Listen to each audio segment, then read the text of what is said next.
Like Professor Gopal Guru, I would like to raise certain methodological questions. As he said, nowadays we have so many things, post-structuralism, post-Marxism and so on. But I asked myself the question, what is it about Marxism? What is it about Marx's understanding that actually makes him relevant to any project of social transformation today? The answer typically which would be given is that Marx's basic contribution was to unearth the manner in which surplus value is extracted under capitalism. We think in terms of different modes of production, and of course each of these modes of production is associated with a particular way of extracting surplus value or surplus, and of course in capitalism there is a particular way that surplus is extracted, and it is extracted even in the midst of equivalent exchange. And the secret of how there can be an extraction of surplus in the midst of an apparently democratic structure on the market where everybody simply is willing to go and sell their labor power or whatever commodities they have, we see as Marx's basic contribution. Now, of course, it is. It is a fundamental contribution. But over the years, I've come to believe that actually there's another aspect of Marx that we completely miss out because of our exclusive emphasis on this issue, and therefore our exclusive comparative study of capitalism in relation to other modes of production in the manner in which surplus is extracted. And this other aspect of capitalism, which I believe is extremely important, in some ways it's even more important than simply the manner in which surplus value is extracted, is the fact that it is what I would call a spontaneous system. That means it's a self-driven system. It's a self-driven system in which there are a whole set of immanent tendencies which are immanent to capital, which actually get realized. How does that happen? It happens because of the fact that even though there are human beings, there are capitalists, there are workers, they exchange, they act in particular ways, each of them is engaged in a process in which, if they did not do certain things, they drop out of the system. They are forced out of the system. It follows, therefore, that in some sense, there is a compulsion that the system, there's a compulsion that the system exercises on every human agent who is engaged within the system to act in particular ways. Marx, if you remember, had also talked of the capitalist as capital personified. That the capitalist doesn't do things that he wants to, but the capitalist himself is alienated under the capitalist system and acts in particular ways because the capitalist is engaged in a kind of Darwinian struggle against other capitalists, where if the capitalist did not accumulate, if the capitalist did not therefore amass larger profits on the basis of which accumulation could take place, then the capitalist would be driven out. Now it follows therefore that it's a peculiar system in which the human beings are, as it were, reified agencies through whom the system works itself out. Now this is, perhaps one can think in terms of parallels with other systems, but on the other hand, this is certainly something that actually makes capitalism sui generis. Now this has two very important implications. One implication, which used to occupy us greatly when I first joined GNU or in my youth, and to which Professor Gopal Guru alluded, caste versus class. We used to always ask which is more important. The socialists in particular, you know what I mean by socialists, the kind of Loyites and so on, always used to say that the Marxists have got it wrong because caste is more important than class. Many feminists, when I was a student, there was a brilliant feminist writer called Shulamit Firestone, who actually had got a book which began by saying that the history of all hitherto existing societies is a history of struggle between genders. So you had, as it were, theorists who presented the view that other ways of classifying people were in some ways more important perhaps than the way that Marx classified people. That castes were more important than class in the Indian society, that maybe gender is more important than class in many contexts. But I believe now that that's a wrong debate. That's actually a false debate. The real issue is not which way of grouping people is more important. The real issue is that this spontaneity of capitalism implies that capitalism transforms everything. And the Marxists are basically, have got this point, and the relevance of Marxism lies in the fact that this spontaneity drives everything. It drives gender, it drives caste, it drives everything. So it's not a question of which grouping is more important. It's a question of recognizing that there are certain immanent tendencies operating independent of human will and consciousness which are transforming everything. Now, of course, the manner in which they transform, the degree to which the caste system itself gets transformed by the fact that capitalism penetrates the society has to be analyzed. In other words, the Marxists can be blamed for the fact that they have not actually sufficiently looked at how these immanent tendencies also work through transforming specific social categories we observe, like caste or gender and so on. But on the other hand, where they are right is not that class is more important than class. That's class is more important than caste or more important than something else, but the fact that they recognize the spontaneity of the system and the tendencies independent of human will and consciousness which actually impact on everything around them, the immanent tendencies. The second way in which this perception is very important is that it constitutes, of course, the fundamental difference between liberalism and Marxism.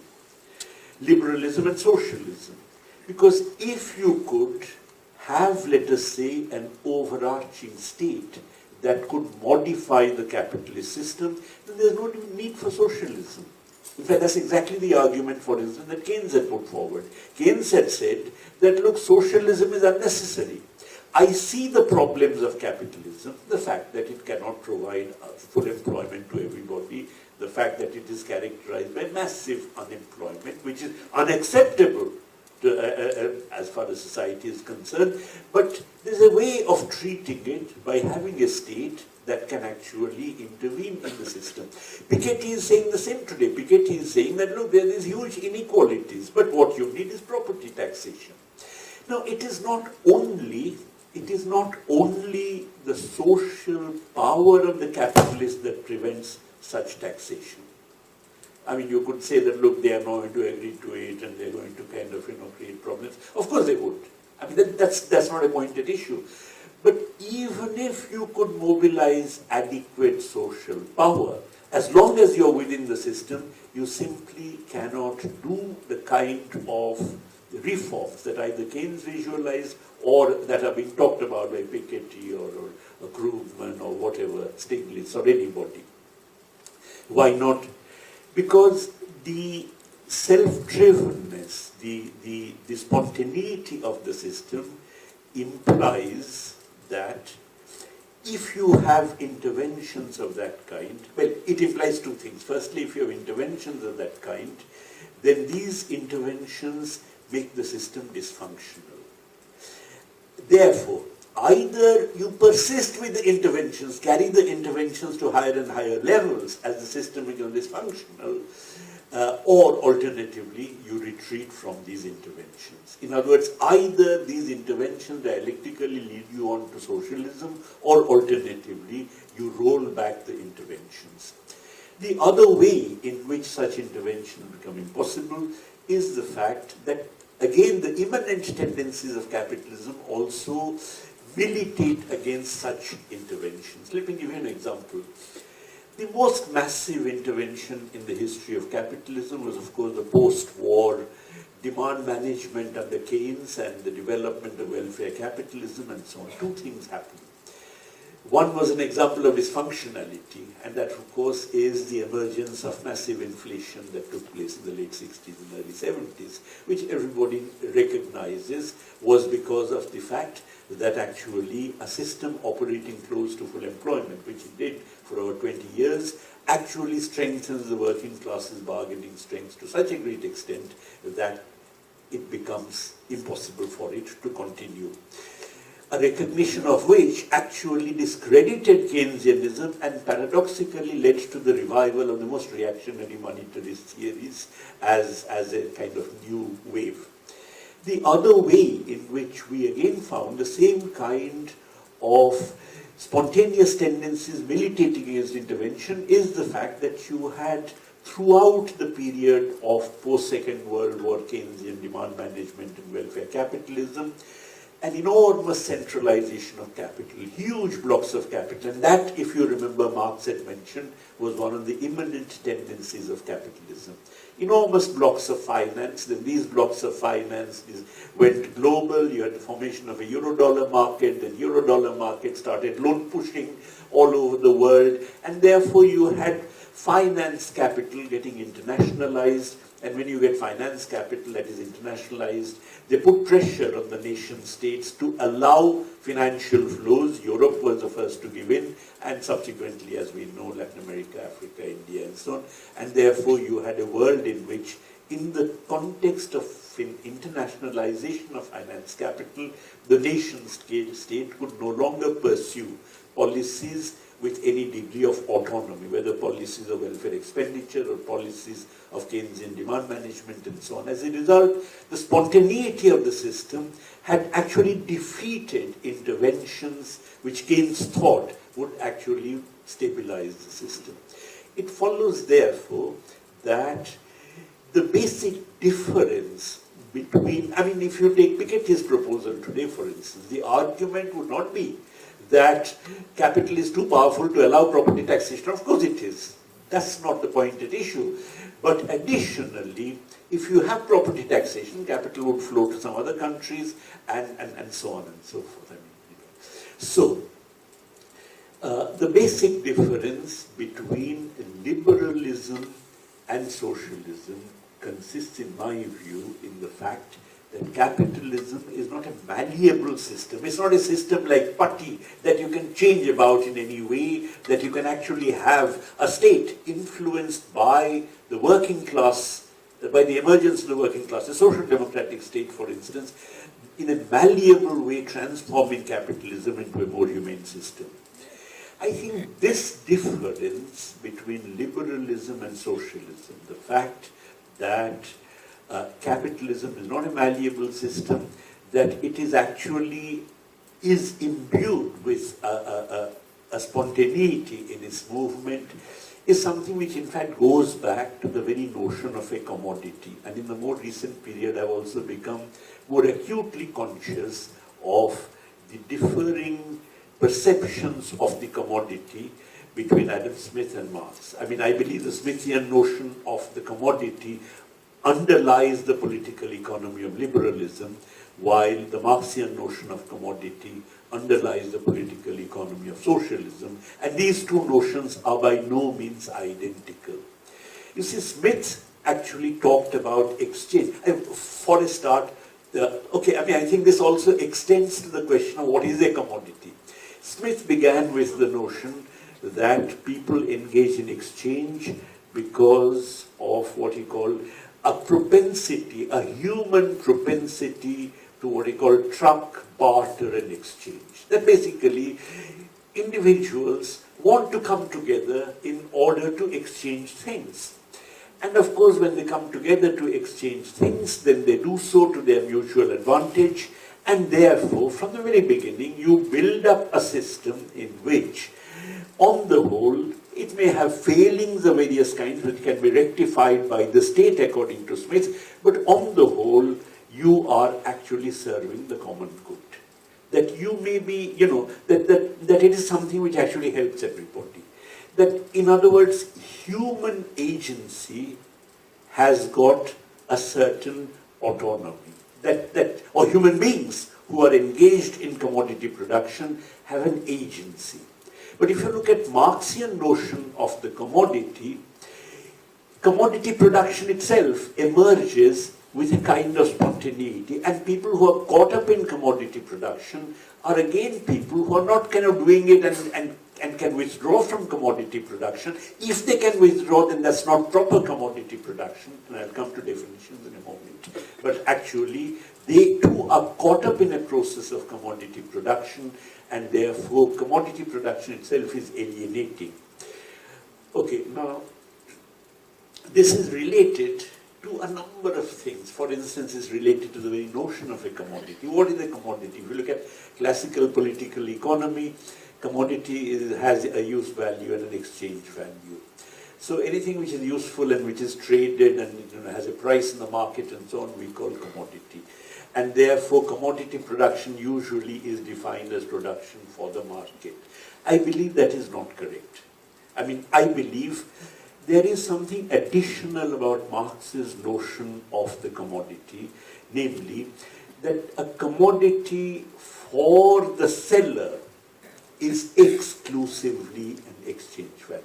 In other words, of course a commodity has a use value and an exchange value, but for the seller, it has no use value.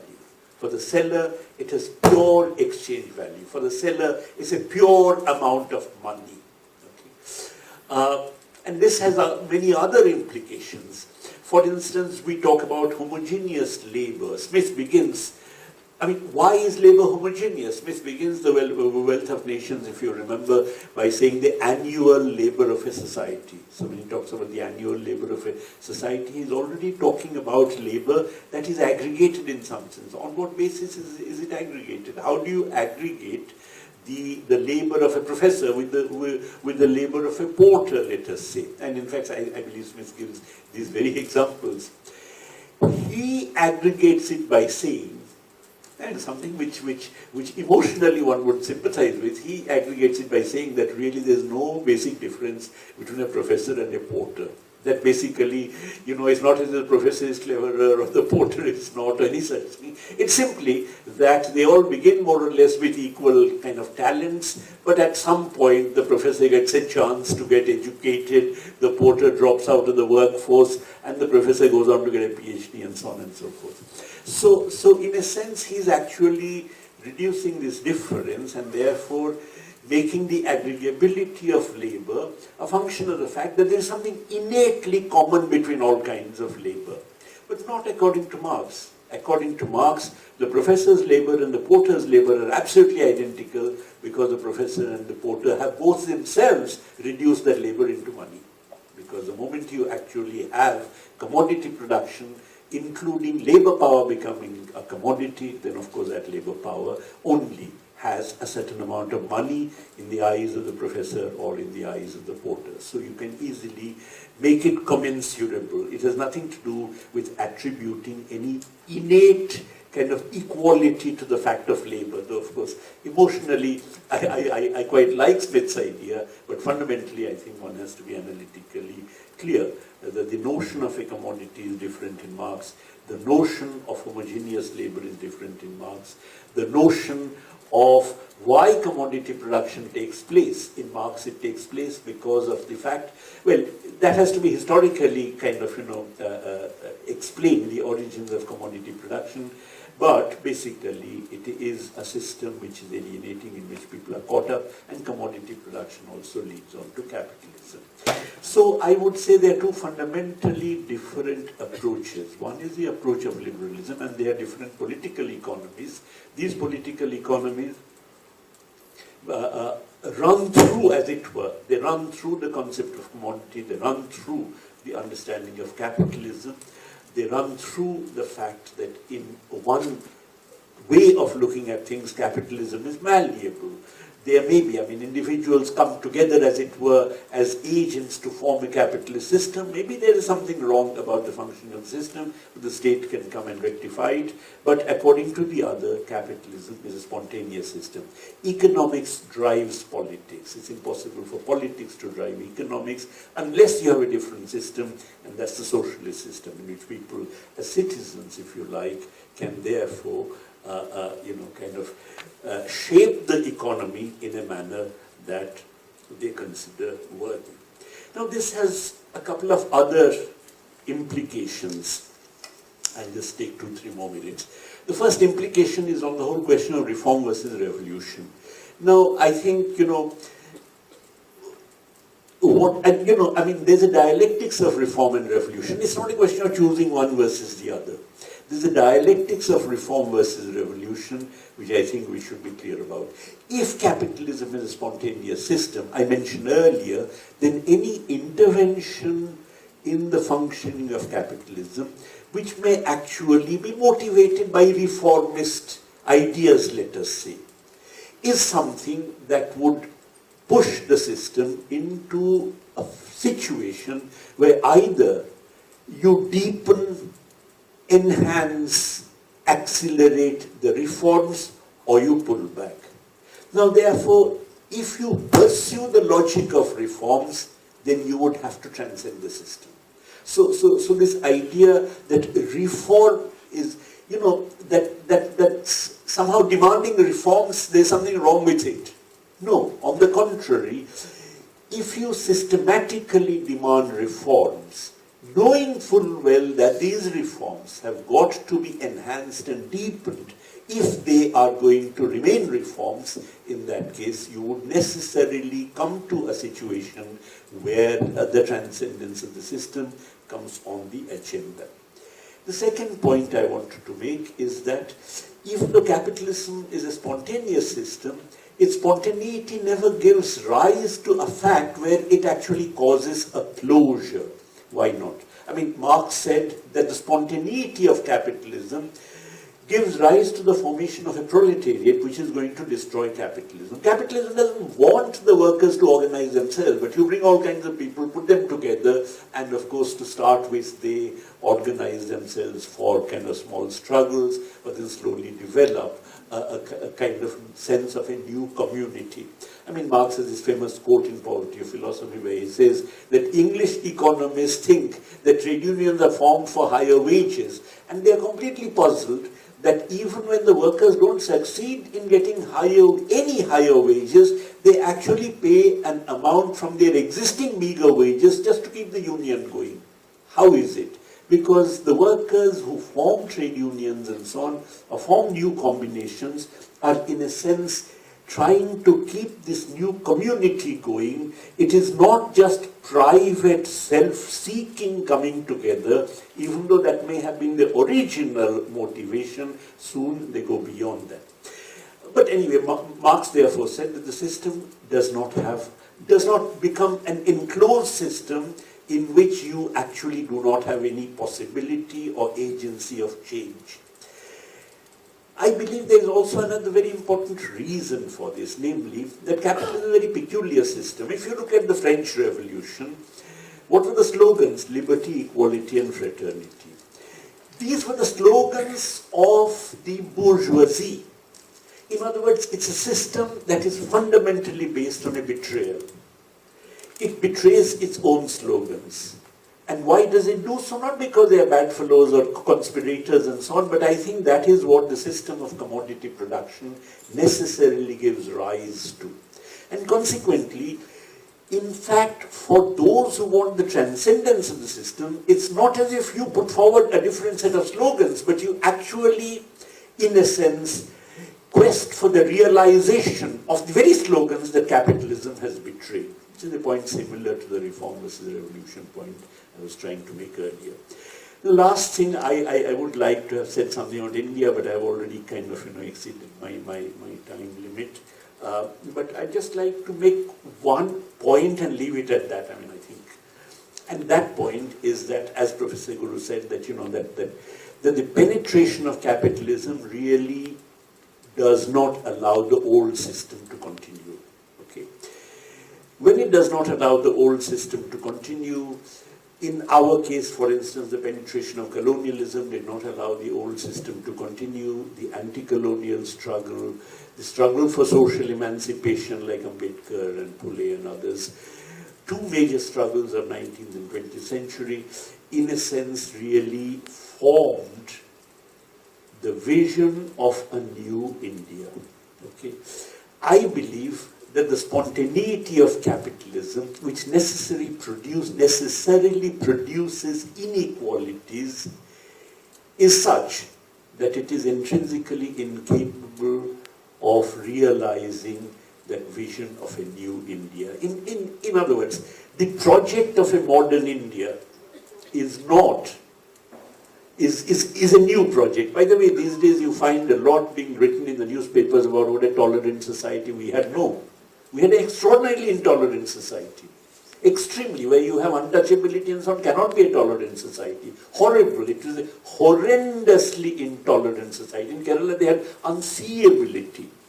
The problem is that the project of modern India is not a continuation of our history, but in fact a departure from our history. A departure made possible by the fact that under the new dispensation of capitalism, then we actually had, through these various struggles, acquired a new vision of a modern new India.